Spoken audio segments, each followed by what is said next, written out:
À 20 ans, je suis mère célibataire à Douala, portant le poids d'une grossesse non désirée. Trahi, brutalisé, je cherche un avenir pour mon bébé. Voici mon histoire. Une lutte silencieuse dans l'ombre de Douala. Je m'appelle X, une jeune femme de 20 ans, vivant dans l'effervescence de Douala, où les rues vibrent de klaxons et d'odeurs de poissons grillés. Mère de 2 enfants, je porte en moi des cicatrices invisibles. Le père de mon aîné est parti avant sa naissance, emporté par la mort, et celui du second a rejeté ma grossesse sans un regard en arrière. Chaque jour, je me bats pour mes petits, dans un monde où l'espoir est parfois aussi fragile qu'une flamme dans le vent. Il y a un an, un homme est entré dans ma vie, comme un rayon de soleil perçant les nuages. À 30 ans, il dégageait un charisme magnétique, une assurance qui faisait tourner les têtes. Mais notre histoire n'était pas un conte de fées. L'amour que je lui portais, sincère et brûlant, était entaché par des disputes, des malentendus, des blessures qu'on pensait à la hâte. Pourtant, un matin, tout a basculé. En entrant chez lui, l'odeur familière de son parfum bon marché flottait dans l'air, mêlée à celle d'un café froid. Sur le lit, encore défait, une autre femme dormait à ses côtés. Mon cœur s'est serré, mais je n'ai pas crié. J'ai attendu, le souffle court, qu'il ouvre les yeux. Quand je lui ai demandé qui elle était, sa réponse m'a transpercé comme un poignard. Ça ne se voit pas? Ce jour-là, quelque chose en moi s'est brisé, mais je n'ai pas baissé les bras. On continuait à se voir, à entretenir une relation bancale, faite de silences lourds et de moments volés. En mars, un test de grossesse a bouleversé mon monde. 2 mois, 2 lignes bleues et une peur qui m'a englouti. J'ai partagé la nouvelle avec lui, espérant un sursaut de responsabilité. Mais son silence était plus éloquent que des mots. Il a accepté que j'avorte, promettant de payer, mais ses promesses étaient des mirages, des rendez-vous manqués, des appels ignorés, des messages cinglants. J'ai fini par réunir les 12 000 francs nécessaires pour l'intervention, seul, dans une clinique où l'odeur d'antiseptique piquait les narines. Mais l'opération a échoué.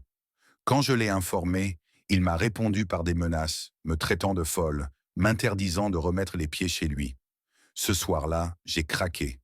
Dans la chaleur étouffante de la nuit, je lui ai écrit, épuisé, «Occupe-toi de cette grossesse, de gré ou de force.» Sa réponse m'a glacé. «Va chercher où t'as ramassé cette grossesse.» Puis il m'a bloqué, me laissant seul avec ma peur et mes 3 mois de grossesse. Désespéré, je suis allé chez lui. La cour sentait l'humidité, et son frère, plus calme, a écouté mon histoire. Mais quand il est arrivé, l'atmosphère a changé.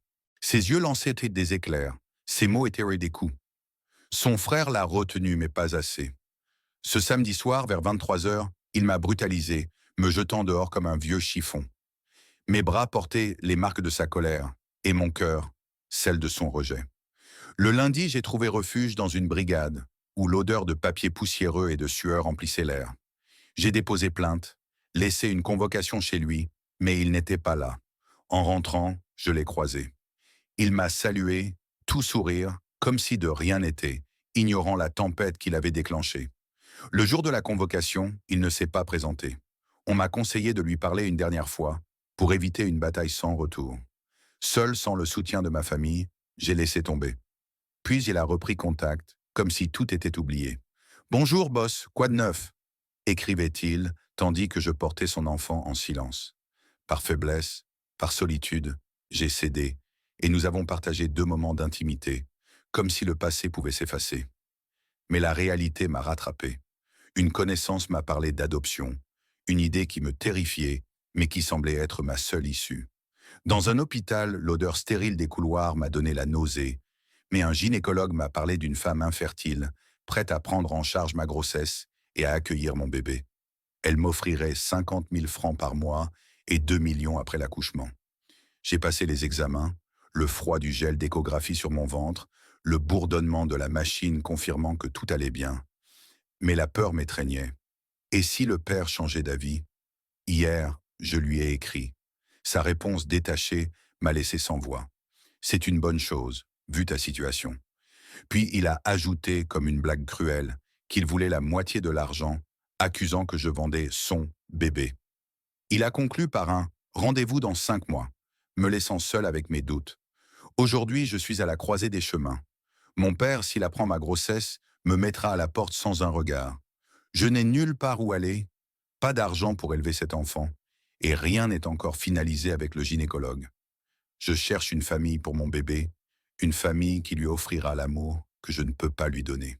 Chaque nuit, dans le silence de ma chambre, j'entends les battements de mon cœur et ceux de mon bébé, et je me demande si j'ai fait le bon choix.